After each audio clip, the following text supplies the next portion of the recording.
Kang Do-hyun wiped the sweat from his face and looked at the twisted metal in front of him. Another crashed ship. Another job that nobody else wanted to do.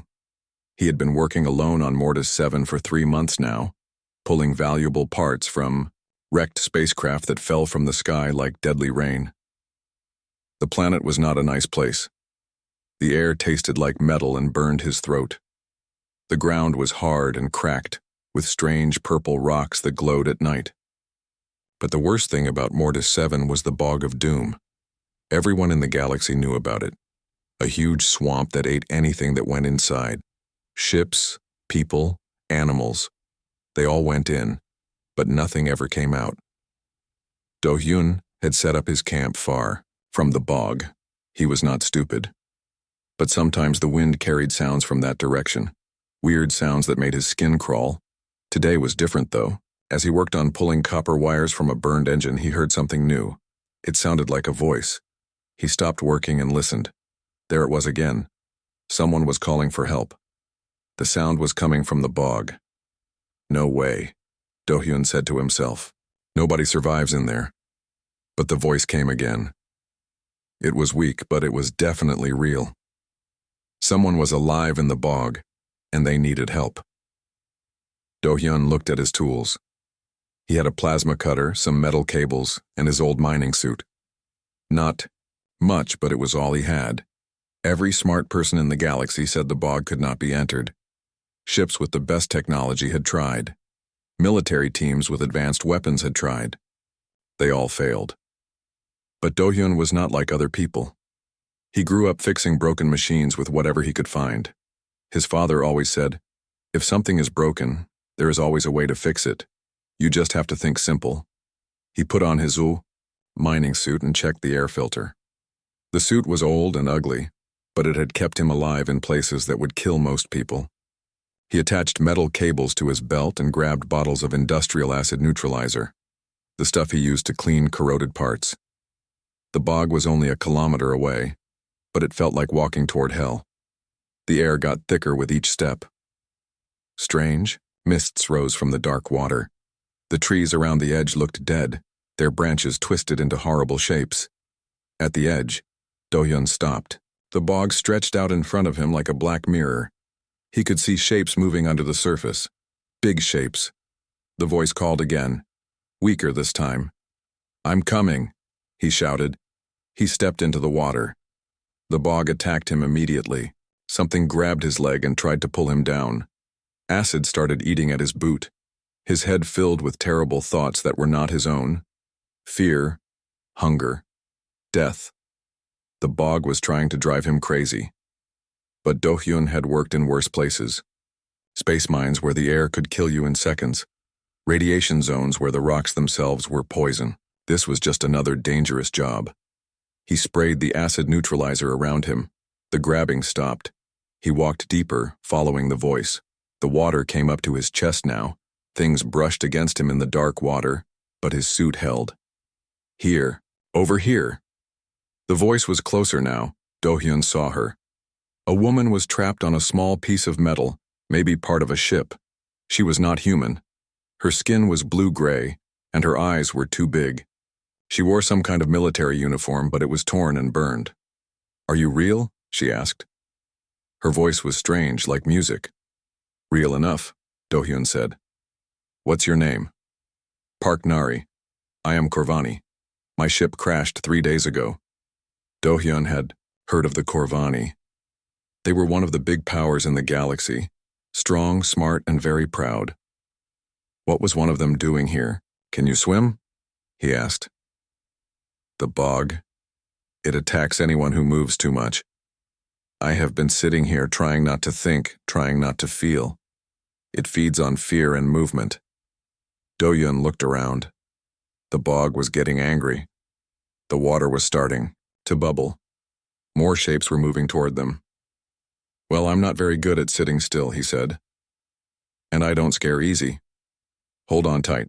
He tied one of his cables around her waist and the other around his own. Then he started walking back toward the shore, pulling her with him. The bog went crazy. Tentacles rose from the water. Acid splashed everywhere. Voices screamed in his head, telling him he was going to die, that he was stupid, that he should give up. But Do-hyun had heard worse things from his old boss. He kept walking, spraying neutralizer, pulling Nari behind him. When something grabbed his arm, he hit it with his plasma cutter. When the acid ate through his boot, he kept walking anyway. "How are you doing this?" Nari asked. "The bog should have killed us by now." "I don't know," Do-hyun said. "Maybe it just doesn't like humans very much." They reached the shore. Do-hyun pulled Nari out of the water and they both collapsed on the hard ground. His suit was full of holes and his leg was bleeding, but they were alive. Nari sat up and looked at him. "You saved my life." "Do you know who I am?" "Park Nari. Corvani. That's all you told me. I am the heir to the Corvani supremacy. My people rule a third of the galaxy. By our law, I owe you a life debt." Do-hyun took off his helmet and ran his hand through his hair. "Well, that sounds complicated. Right now, I just want to get off this planet." Nari stared at him. "You don't understand. What you just did, it's impossible. The bog has killed thousands. Entire fleets have tried to enter it and failed." "Maybe they were thinking too hard about it," Do-hyun said. "Sometimes the simple way is the best way." As they walked back to his camp, neither of them knew that everything had just changed.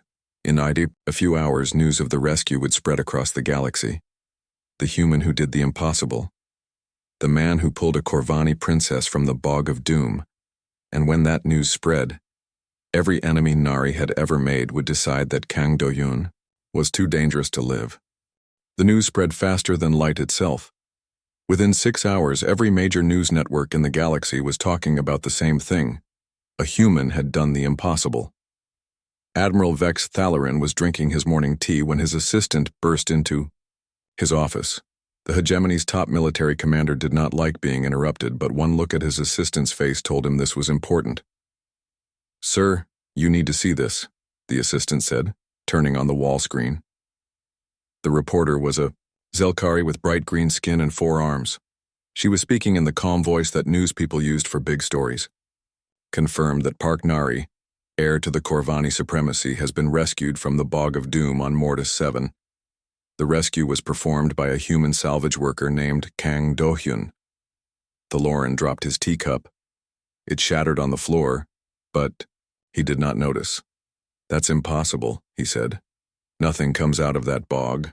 We lost 3 ships trying to map it last year." The reporter continued. "This marks the first successful extraction from the bog in recorded history. Scientists across the galaxy are struggling to explain how a single human with basic equipment succeeded, where entire military operations have failed." Thalarin turned to his assistant. "Get me everything we have on this human. Everything. And find out exactly what happened on that planet." Across the galaxy, Counselor Zeph Mordak was having a very different reaction to the same news. He was sitting in his dark office, surrounded by screens showing stock prices and political reports. The consortium valued information above all else, and Mordak had more information than almost anyone. He also knew something the news reporters did not know. Park Nari's ship had not crashed by accident. "This is a problem," he said to the empty room. Mordak had spent 2 years planning Nari's death. The young Corvani was too popular, too smart, and too willing to make peace with other species. If she became the next supreme leader, she would ruin the consortium's plans for expansion. The crash had been perfect. A small bomb in the engine, a flight path that took her over Mortis 7, and then the bog would take care of the rest. No evidence, no witnesses. Just a tragic accident that would let Nari's more warlike cousin take power instead. But now this human had ruined everything. Mordak pressed a button on his desk. A hologram appeared. A tall woman with silver skin and cold eyes. "Agent Komiran," Mordak said. "I have a job for you." Meanwhile, on a warship at the edge of known space, War Chief Cad Nexus was also watching the news. But he was not angry or worried. He was excited. Nexus was not part of any of the big galactic powers. He led a group of independent worlds that survived by being stronger and tougher than everyone else. They respected strength above all things, and this human had just shown incredible strength. Interesting, Nexus said. His voice was deep and rough like grinding stone. A human who can do what our best warriors cannot. He turned to his second-in-command, Kim Jae-woo. What do you think, old friend?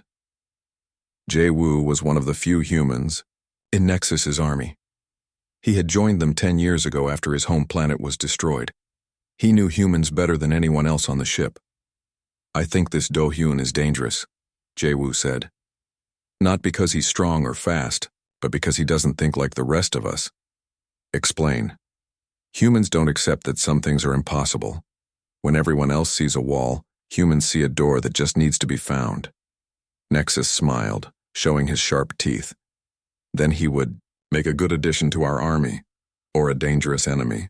Back on Mortis 7, Do-hyun was trying to fix his ship's communication system. The rescue had damaged more of his equipment than he thought. Nari was sitting nearby, still recovering from her time in the bog. You have no idea what you have done, do you? She asked. Do-hyun looked up from the tangle of wires in his hands. I pulled you out of a swamp seemed like the right thing to do. It was more than that.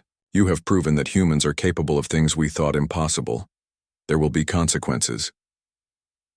What kind of consequences? Nari was quiet for a moment. She was thinking about all the enemies she had made over the years. People who wanted her dead for political reasons. People who would see Do-hyun as either a valuable asset or a dangerous threat. My people have a saying, she said finally. When you save someone's life, you become responsible for what they do with it. That sounds complicated. It is. But there is another saying too. When someone saves your life, you owe them everything. Do-hyun's communication system suddenly crackled to life. Messages started flooding in. News requests, government officials, military commanders. Everyone wanted to talk to the human who beat the bog. Looks like our quiet life is over, Do-hyun said. The first message was from Admiral Thalarin of the Hegemony. His face appeared on the small screen, stern and military. Mr. Kang Do-hyun, I am Admiral Thalarin. I would like to invite you to visit our capital world for a full debriefing on your rescue mission. The Hegemony is very interested in your methods. The next message was from the Consortium, a smooth-voiced diplomat with a fake smile. Greetings, Mr. Do-hyun. The Consortium Science Council would be honored to study your rescue technique. We believe your unique human perspective could benefit all of galactic civilization. More messages followed. Universities wanting to study him, corporations wanting to hire him, military groups wanting to recruit him, but Nari was watching his face and she could see that he was not impressed. They all want something from you, she said. Yeah, that's what I figured. Do-hyun turned off the communication system. I don't like being studied. You cannot ignore them forever. These are powerful people. Maybe. But I've dealt with powerful people before. They all want the same thing. Someone else to solve their problems for them. Nari smiled. It was the first time she had smiled since the crash. You really don't understand how the galaxy works, do you? I understand that the galaxy has a lot of problems that nobody wants to fix because they're impossible. Maybe what the galaxy needs is more people who don't know what impossible means. Neither of them knew that while they were talking, 3 different assassination teams were already on their way to Mortis 7. The Hegemony wanted to capture Do-hyun for study. The Consortium wanted him dead before he could cause more problems. And Nexus wanted to test him in combat. The human who saved a life was about to discover that sometimes doing the right thing makes everyone want to kill you. Commander Yul Serene was the best stealth operative in the Hegemony. He could move through shadows like smoke and kill without making a sound. He had never failed a mission in 15 years, but as he crept toward Do-hyun's camp on Mortis 7, he was starting to think this job might be different. The human's camp looked wrong. It was too simple, too open. Most people who lived alone on dangerous planets built hidden bases with multiple escape routes. Do-hyun had set up his equipment in a cleared area where anyone could see it. It looked like a trap. Saren activated his cloaking device and moved closer. His suit bent light around him, making him nearly invisible. His boots made no sound on the rocky ground. Every scanner said the area was clear. But when he stepped into the camp, light suddenly blazed everywhere. Motion sensors. Do-hyun's voice came from a speaker. Pretty basic stuff. You're standing in grid 7 alpha if you want to know. Saren froze. His cloaking device was still active. There was no way the human should be able to see him. I can't see you, Do-hyun continued. But I can see your heat signature, the way the dust moves when you walk, and the fact that my motion grid is showing weight in a spot where there's nothing visible. Want some coffee? I just made a fresh pot. Saren deactivated his cloak and looked around. The camp was covered with simple sensors, cameras, and tripwires. Nothing fancy or expensive, but placed everywhere. It was like trying to sneak through a spider web. You're very paranoid for a salvage worker, Saren said. Do-hyun emerged from a small shelter holding 2 cups of coffee. He looked completely relaxed. Not paranoid. Careful. When you work alone on planets like this, you learn to sleep light and watch everything. I am Commander Saren of the Hegemony. I am here to escort you to our capital for questioning. Thanks, but I'm busy. Do-hyun handed him a cup of coffee. Besides, your people already asked me nicely. When someone shows up invisible in the middle of the night, it usually means they don't want to ask nicely anymore. Saren had to admit the coffee was good. You cannot hide from the hegemony forever. I'm not hiding. I'm working. There's a difference. Before Saren could respond, his communication device beeped. An emergency signal. He looked at the readout and frowned. Excuse me, he said to Do-hyun. I have to take this call. Go ahead. I'll wait. Saren stepped away and answered the call. His commander's face appeared on the small screen. Saren, abort your mission. We have a bigger problem. Sir? Agent Ko Miran of the Consortium is also on Mortis 7. She arrived 6 hours ago. If she kills the human before we can question him, we lose our chance to understand his methods. Saren looked back at Do-hyun, who was calmly drinking coffee and watching the stars. Sir, I don't think killing this human will be as easy as the Consortium expects.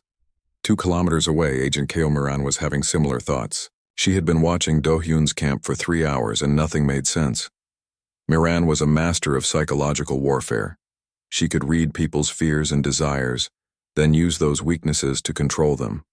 She had toppled governments by convincing the right people to make the wrong choices. But every psychological profile of Do-hyun came back the same way, inconclusive. He did not seem to want power, wealth, or fame. He had turned down offers from major corporations without even reading them. He lived alone by choice, not because he could not make friends. He was not running from anything or trying to prove anything. According to her training, people like that did not exist. Miran decided to try the direct approach. She put on her best diplomatic smile and walked into the camp. Mr. Do-hyun? I am Agent Ko Miran of the Consortium Science Division. I wonder if I might have a word with you. Do-hyun looked up from his coffee. Another visitor. Popular night. You want coffee too? That would be lovely. As Do-hyun poured her a cup, Miran studied him. He moved like someone who was comfortable in his own skin. No nervous habits, no tells, no signs of hidden stress. It was like trying to read a blank page. I understand you've been receiving many offers lately, she said. Some. Most of them want to study me like a bug. The consortium is different. We believe in practical applications. Your rescue technique could save thousands of lives. Maybe. Or maybe it only worked because I didn't know it was supposed to be impossible. Miran tried a different angle. Surely you understand the position you're in. You've embarrassed some very powerful people, made them look weak. That can be dangerous. Are you threatening me? I'm trying to help you. The galaxy is full of people who would rather kill a problem than solve it. Do-hyun nodded thoughtfully. You're right, there are people like that. I've met a few. Then you'll accept consortium protection? No, but thanks for the warning. Miran felt her professional control slipping. This human was not responding to any of her techniques. It was like trying to manipulate a rock. Mr. Do-hyun, I don't think. You understand how serious this situation is. I understand fine. You people run the galaxy by making everyone believe that some things can't be done. Then some idiot like me comes along and does one of those impossible things, and suddenly, everyone is worried that other people might start trying impossible things too. Before Moran could respond, a new voice cut through the night. Enough talk. I challenge the human to combat. Everyone turned. Kim Jae-woo stepped into the light, wearing the battle armor of Nexus's army. He was tall and broad, with scars on his face and arms. I am Kim Jae-woo, second in command to War Chief Nexus. I challenge Kang Do-hyun to single combat. Do-hyun sighed. Does everyone in the galaxy have to make everything complicated? I just want to fix my ship and get off this rock. You have proven yourself against the bog. Now prove yourself against a warrior. Saren stepped forward. I cannot allow this. The human is under hegemony protection. No, he's not, Moran said quickly. The consortium has first claim. Both of you are wrong, Jae-woo said. The right of combat supersedes all political claims. Do-hyun stood up and looked at all three of them. You know what? Fine. Let's get this over with. He walked over to his toolkit and pulled out a plasma cutter and a metal rod. Those are not weapons, Jae-woo said, confused. They are now. You want to fight? Let's fight. But I warn you, I don't know any fancy martial arts, I just know how to use tools. What happened next became legend throughout the galaxy. Jae-woo was a trained warrior with advanced weapons and armor. Do-hyun was a mechanic with improvised tools. But Do-hyun fought like no one had ever seen. He used his plasma cutter to create smoke screens and blind his opponent. He used his metal rod like a crowbar, not a sword, trying to lever pieces off Jae-woo's armor instead of striking with it. When Jae-woo tried to grapple with him, Do-hyun squirted him with industrial lubricant, making him too slippery to hold. When Jae-woo activated his energy shield, Do-hyun threw a handful of metal scraps at it, overloading the circuits. In 10 minutes, Jae-woo was on the ground, his armor in pieces, and Do-hyun was standing over him with the plasma cutter pointed at his throat. Do you yield? Do-hyun asked. I yield. But how? You have no training. I have plenty of training, just not the kind you expected.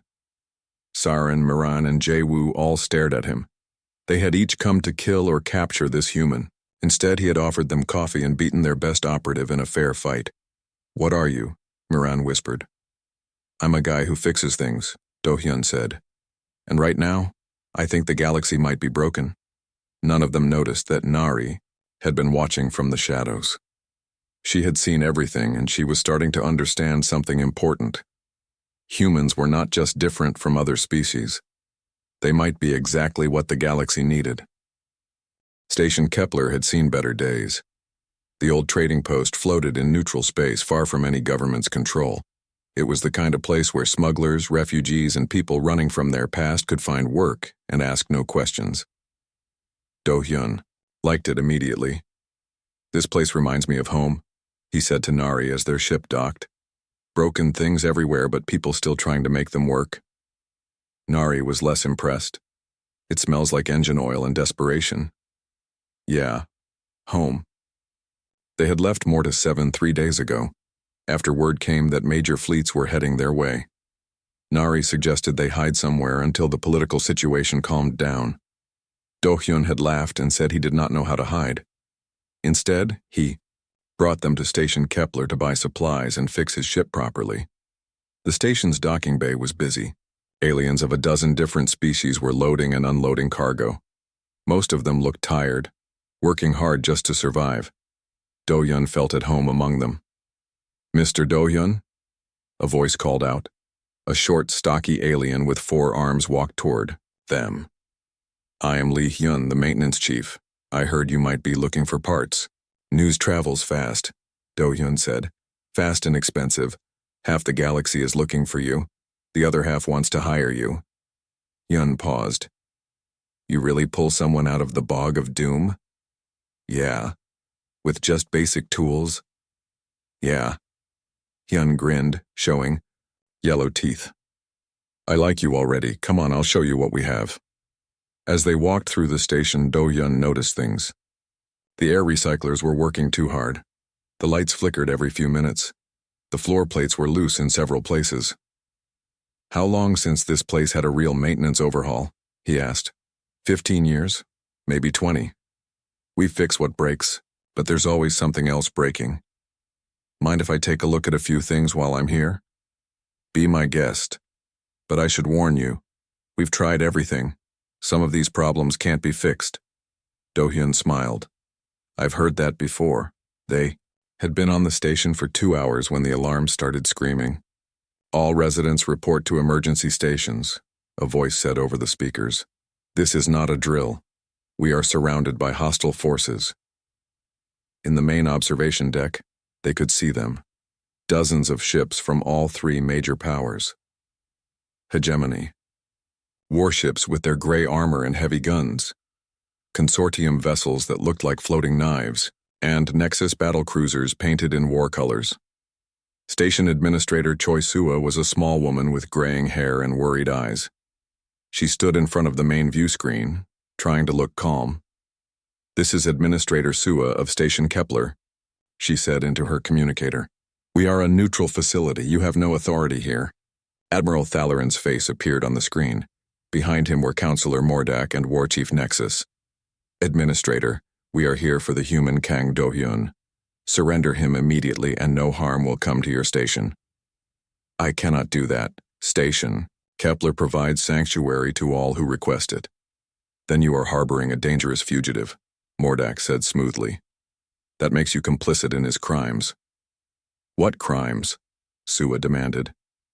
"Disruption of galactic stability," Nexus growled, "making our warriors look weak, giving people ideas about what is possible."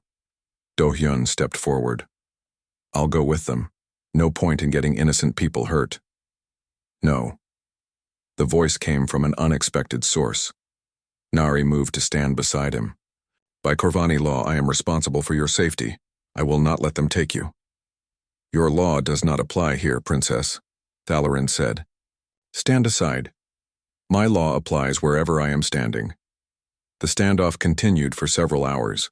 The 3 fleets positioned themselves around the station, guns ready. Inside, life went on, but everyone was nervous. Do-hyun could not sit still. While the politicians argued, he started fixing things. The air recycler in Section 7 had been making noise for months.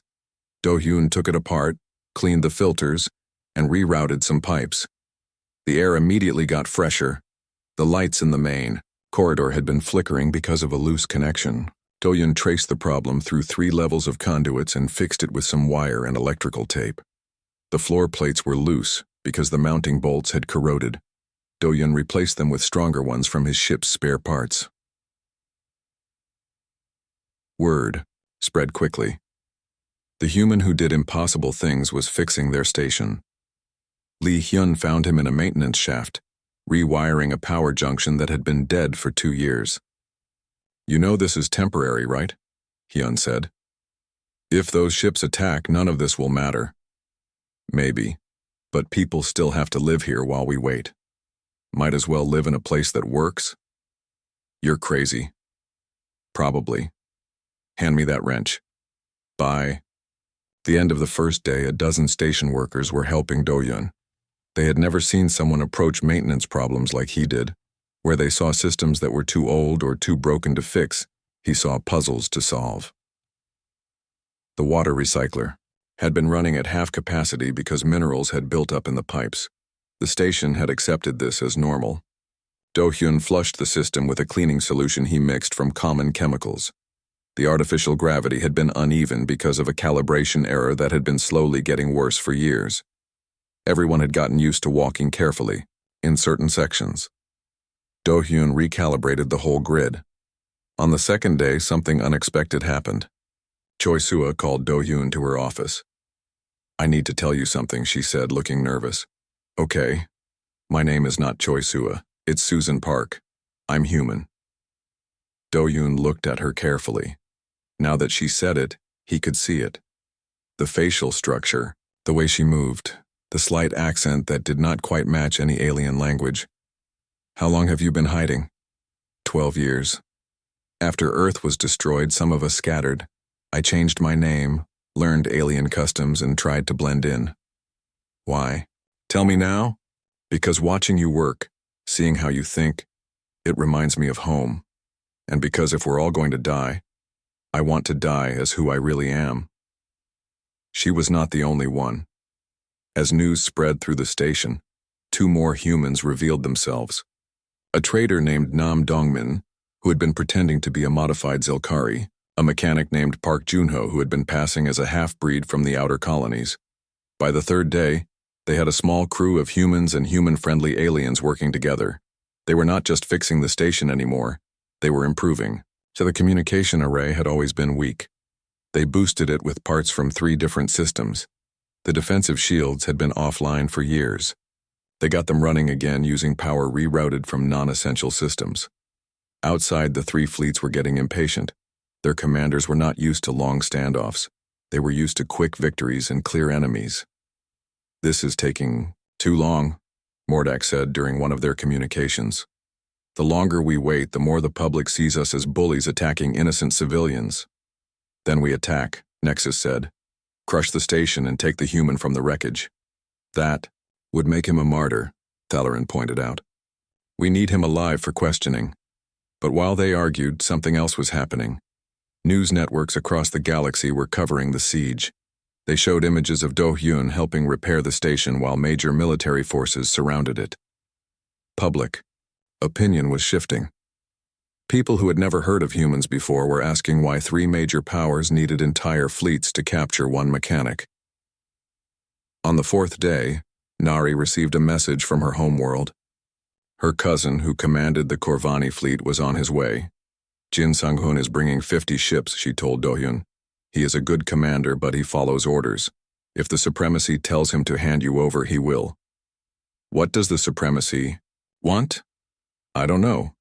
But my people respect strength. What you did in the bog, what you're doing here." It impressed them. That night, as Do-hyun worked on the station's main computer system, he found something interesting.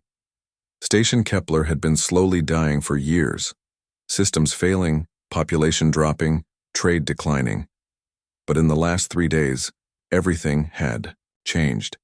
The repairs had made the station more efficient than it had been in decades. The publicity had brought new ships and new trade opportunities. The unity of working together had given everyone hope.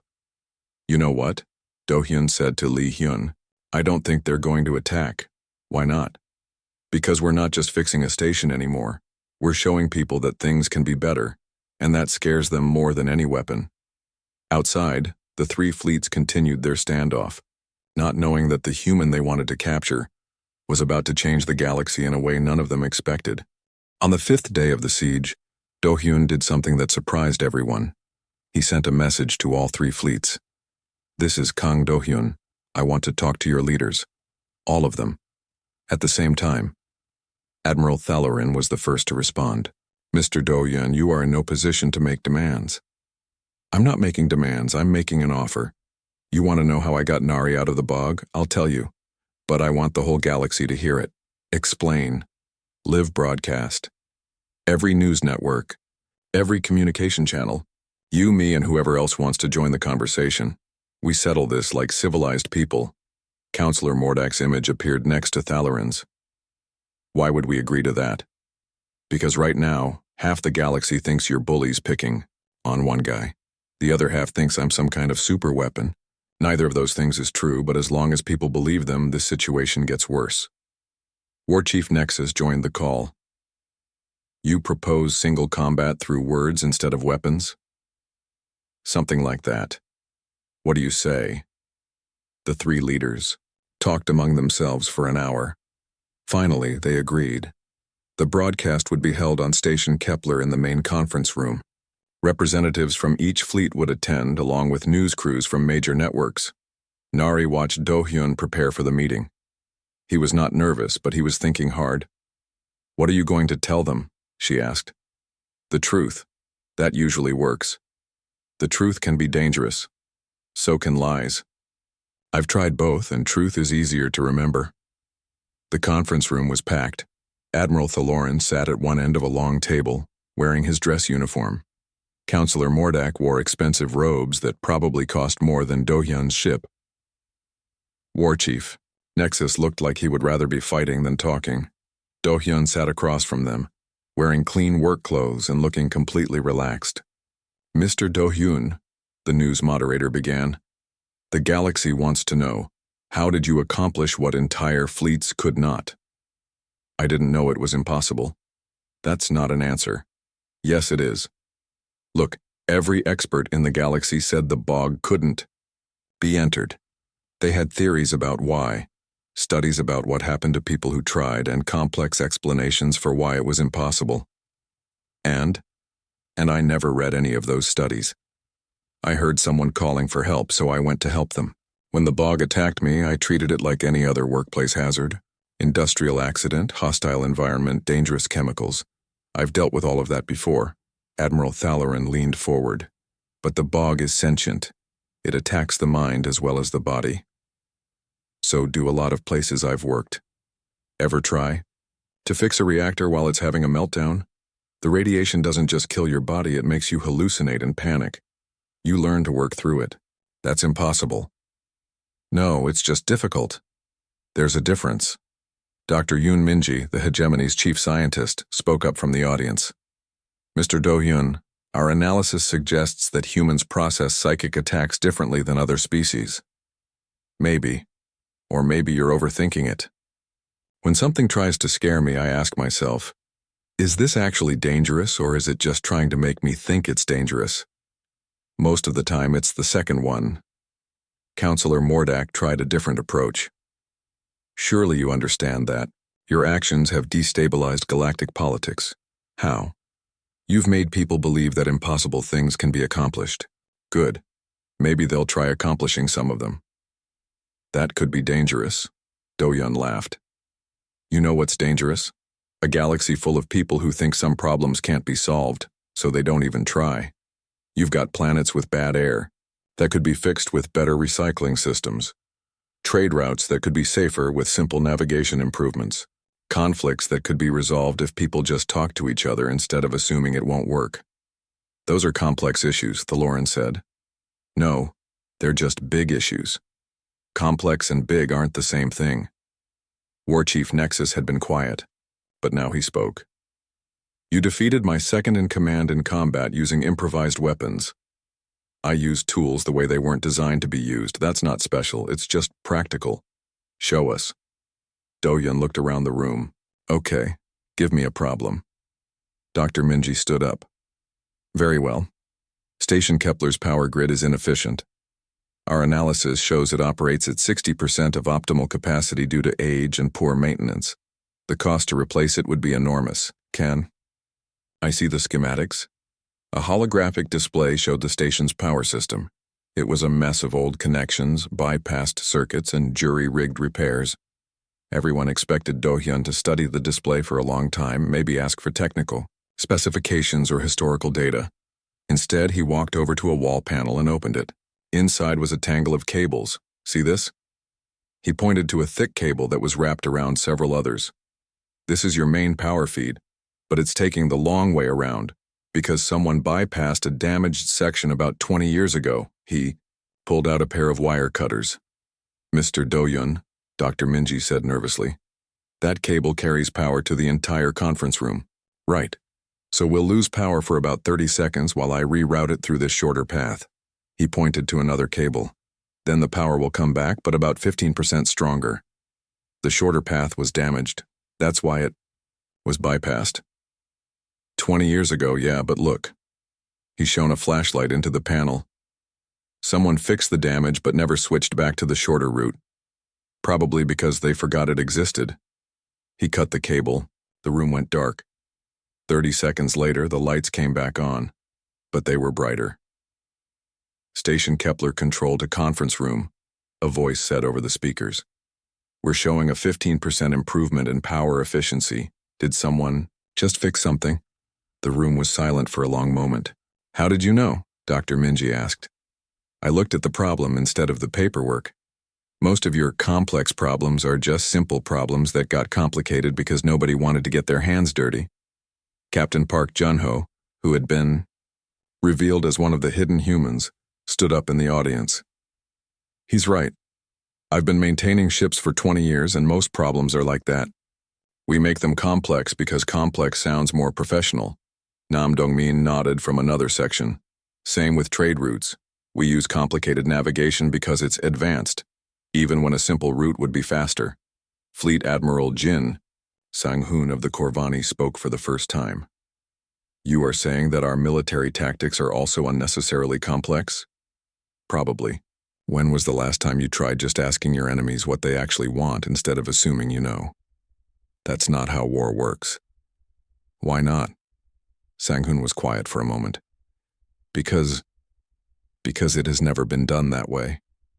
That's not a reason. That's just an excuse. The broadcast had been running for 2 hours and the questions kept coming. But instead of trying to expose Do-hyun as a threat, people were starting to ask him how to solve their own problems. Professor Song Haeun, a researcher from the consortium, asked about faster-than-light communication. Do-hyun suggested looking at quantum entanglement from a different angle, not as a physics problem, but as a synchronization problem. A Corvani engineer asked about improving ship armor. Do-hyun pointed out that instead of making armor stronger, maybe they should make ships harder to hit. A hegemony general asked about colony defense. Do-hyun asked why they were building colonies in places that needed defending instead of places that were naturally safe. Every answer was simple. Every answer ignored the established way of doing things, and every answer made sense. Finally, Admiral Thaloran asked the question everyone was thinking. Mr. Do-hyun, what do you want? Why are you doing this? I want to fix things. That's what I do. And right now, the galaxy seems pretty broken. How? You've got 3 major powers who spend most of their time arguing about who's in charge instead of solving problems. You've got billions of people who think most problems can't be solved, so they don't try. And you've got a bunch of politicians who think the only way to deal with someone different is to either kill them or control them. What would you suggest instead? Do-hyun looked around the room. Maybe try working together for a change. Pool your resources, share your knowledge, and stop assuming that every new idea is a threat. That's idealistic, Mordak said. So is thinking that the current system works. The broadcast ended with an agreement that surprised everyone. Instead of capturing or killing Do-hyun, the 3 powers would establish human innovation centers, places where people could work on problems using human-style thinking. Nari would become the first alien ambassador to Earth, working to rebuild the destroyed planet and establish cultural exchange programs. And Do-hyun would continue doing what he had always done, fixing things that other people said couldn't be fixed. 6 months later, Do-hyun received another distress signal. This time it was coming from inside a collapsed star, a place where nothing should be able to survive. Impossible, said the Corvani scientist working with him. Probably, Do-hyun agreed, checking his equipment. Want to come along and see how impossible it really is? As their ship headed toward the collapsed star, followed by a mixed crew of humans and aliens who had learned to think differently, Do-hyun smiled. The galaxy was still broken in a lot of places, but now there were people willing to fix it.